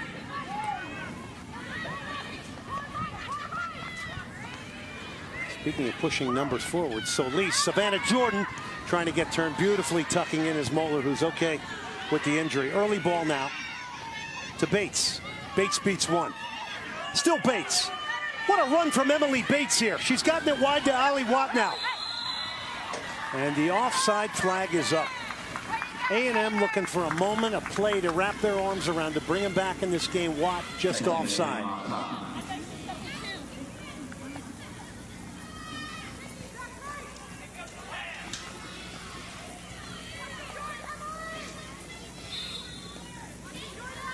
Marquise. No hurry to take the goal kick.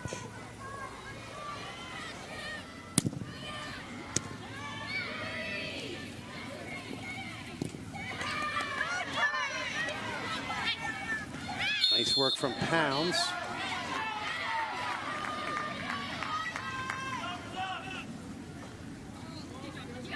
We know how dangerous Michaela Harvey is. She's another one right now. She's doing a lot of defending on her own, but for Texas A&M to start their attack. They need to try to find her also. Yeah, she's done so much defensive work. It's hard for her to get up the field at times. Watt went down. It'll be a goal kick for Florida. Change is going to be made now. Middleton comes on. Brittany Crabtree is more of a target type striker, wearing number 5 for Texas A&M.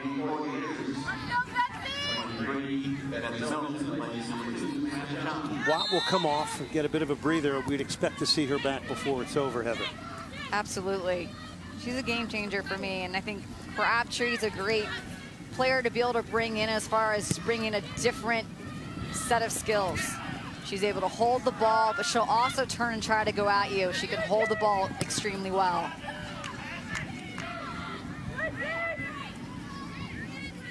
Now, there's been a wonderful example of common composure here for Florida. It almost sometimes, it's so effortless, you can't not appreciate the way Faulkner and Westphal are, and some of them are. But you also go, well, sometimes it might border on casual. You know, there's a time and a place for everything. Coley slipped, but swept her pass out wide. Lauren Smith now gets the cross, and it's blocked. It'll be a corner for Florida. Now, sometimes you want to see a little bit more urgency from them, depending on what's going on in the game.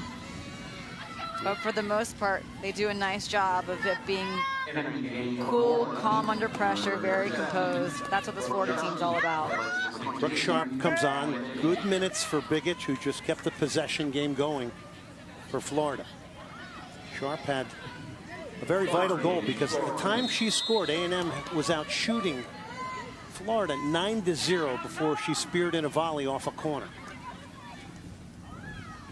And since then, it's been Florida. Punched away by Rice. He didn't get all of it. She got enough. Rice has been very good for A&M today in goal.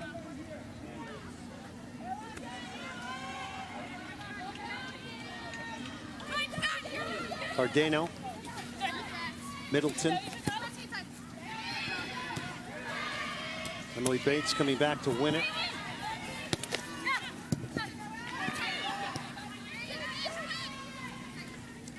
Doherty Howard with the outside of her foot. They work a give and go, just skipped over her.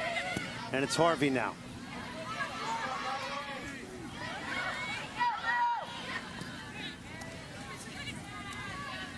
And it's a free kick. Very intelligent second half being played here by Florida. It's all 1- and 2-touch passing. That's all it is, and good movement off the ball for you to be able to get it back. A little late foul right here from Harriman, but I think for Texas A&M, if they just try to get their numbers more central, be more compact, they could pick off some of those balls and try to build the counter from there.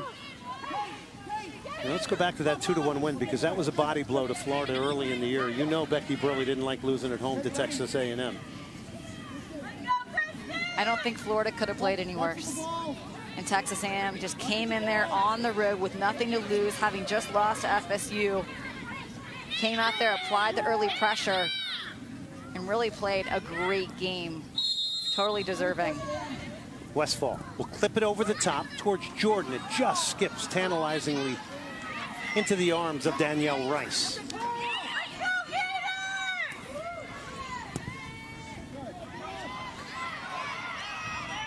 Moeller. Is there a way back for A&M? They've got the talent on the field to do it. Crabtree will get it wide. Haley Pounds now. She's their goal scorer. Crabtree pulled out wide on the right now. Mallerby's in the box. It's hit towards the 6. Cardano comes in to provide the cover.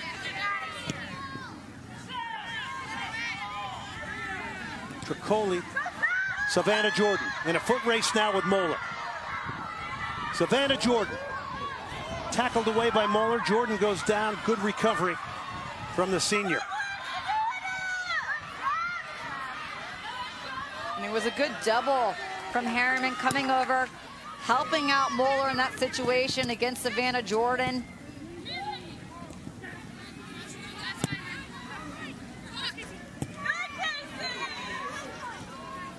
How Not just Jordan's presence on the field, because she's definitely going to occupy 2 center backs and then maybe some more. Absolutely.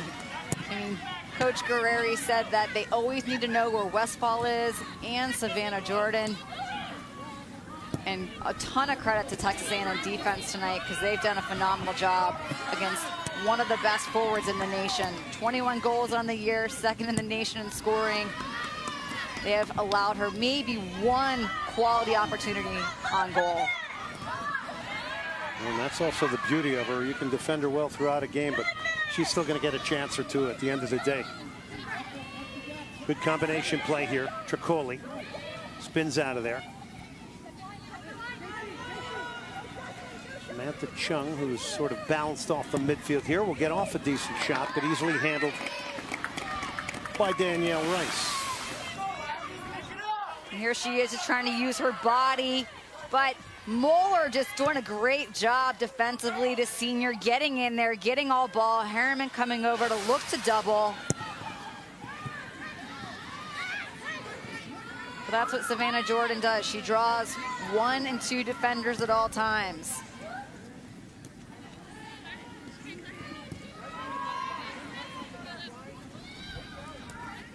Florida Gators working on their 11th SEC Tournament Championship. And are less than 7 minutes away from it.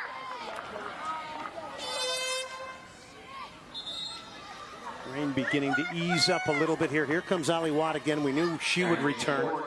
Crabtree comes off. So pace comes back for Texas A&M up front in the form of Ali Watt.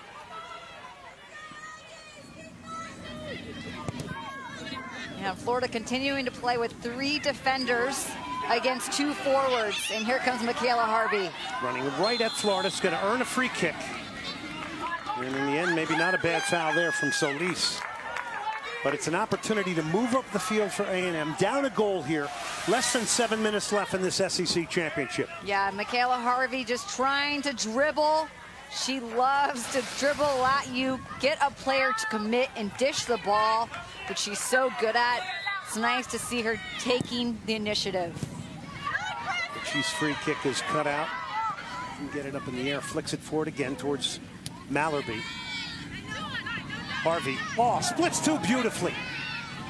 But still confronted by another defender, Middleton. It's Moeller now.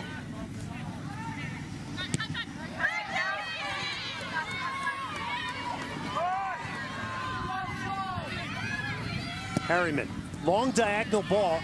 Does it get over the head of Westfall? No. Second ball is picked up by Harvey. A little bit of a push maybe coming now from Texas A&M. Until Westfall intervenes.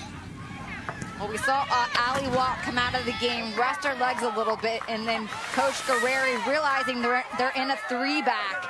So you can see the skill from Harvey right here, going against 2 players. So cool and composed, right in between them. Why she's so much fun to watch, but Coach Guerreri telling Ali Watts to really press high. They have Emily Bates up there, so it's a 3v2 situation. You know, that is vivid video, because Michaela Harvey has not been able to do that closer to goal here today, and that's a testament to Florida. But here she comes now. Michaela Harvey tried to lay in Watt. This is quite the push here now from Texas A&M. They are sensing the urgency. Harvey flicks it on. Faulkner.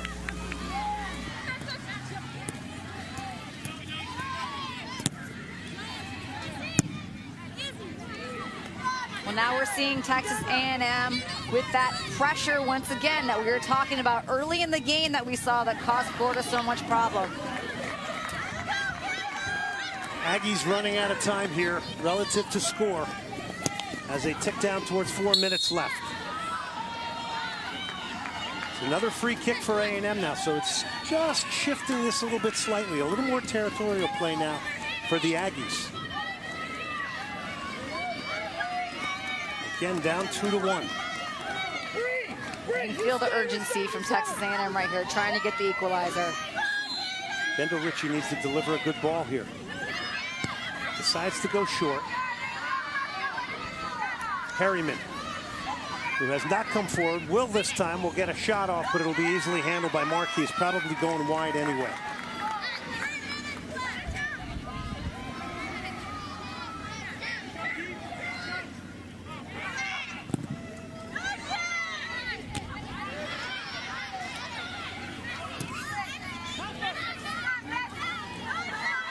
Sharp. Big free kick here. She is tenacious, and boy, she's got a fun to strength watch. of character. So fun to watch on the ball, Michaela Harvey. Yeah, whenever the ball is in behind her, she is working harder than anybody else to try to track back and help her team defend.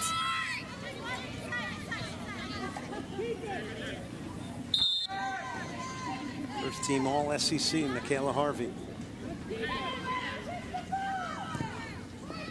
Flipped into the box. The header is flicked on. Great awareness from Danielle Rice, who's becoming a great late season find here for Texas A&M in goal. Moeller will go direct down the line. Westfall staying home more now here in the latter stages. It'll be a throw in A&M, opportunity to get up the field, ticking down towards 2 minutes left here. Florida working on their 11th SEC Tournament Championship.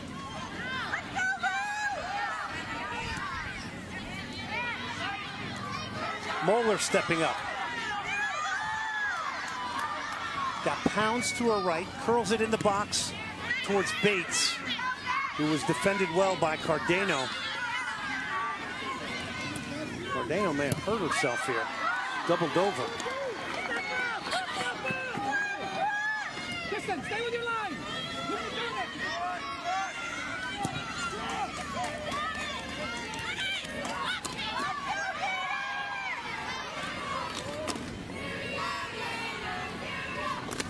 Schmidt needs to get it forward for Texas A&M to Harvey. 2-1, Florida lead here. Moeller knocks it inside to Watt. To Harvey. It's won back by Florida now.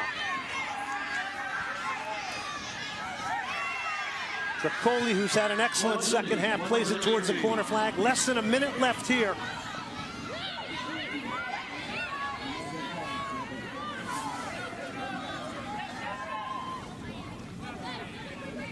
Convincing second half performance here from the Florida Gators. I mean, A&M turned it on here at the end, but if they would have done it sooner, I think they could have had success earlier. They just waited too long. A wonderful game of ebb and flow here today. The Aggies coming out early, making Florida uncomfortable, getting the game's first goal, and then Florida responding and producing 2 goals and owning the back end of the first half as their bench is up. Well, with the 3 seniors that you have for the University of Florida right now, this is the team for them that is the strongest, that's going to be able to go far in the NCAA tournament. And I think for A&M, only good things for them to come, not only this year, but for future years. Gators will do it. SEC tournament champions for the 11th time. The smile comes out for Kristen Westphal. A great matchup here in the SEC today. But it is the Florida Gators in the second half looking very comfortable here. And they produce the 11th title in school history, most in the SEC.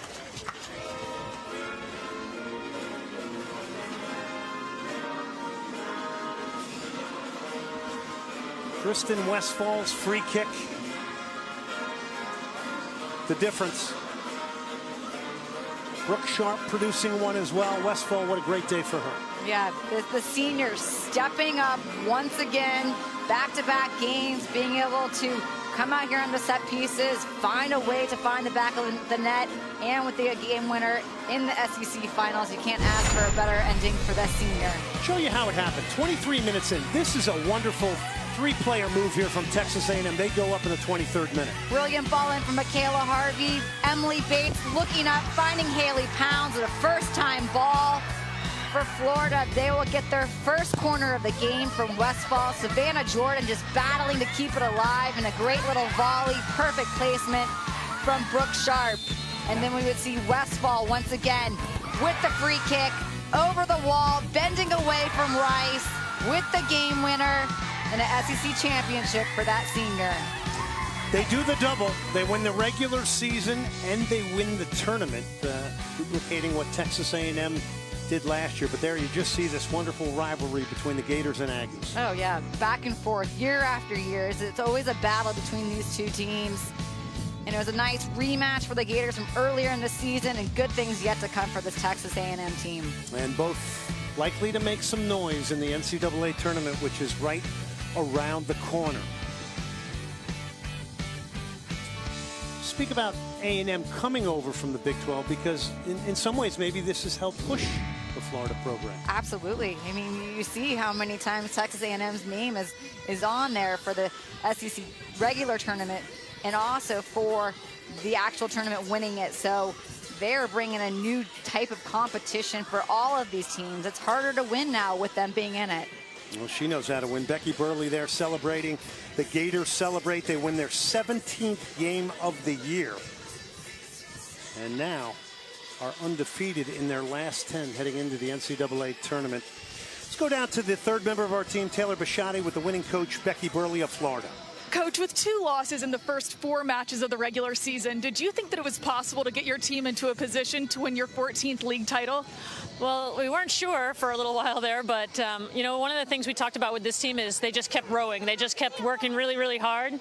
And, you know, if you look at this game compared to 2 months ago, wherever it was the first time we played A&M, it was just a really different game. So big credit to our team for stepping up.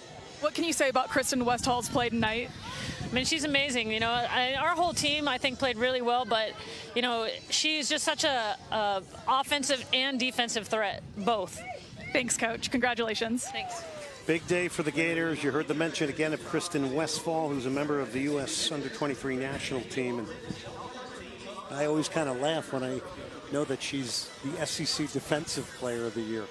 Well, it's because she can create so well out of the back. I mean, having the game winner again today, it's kind of something that we don't typically see from her, scoring goals. We usually see her with the assists, but she really did step up big here in this SEC tournament.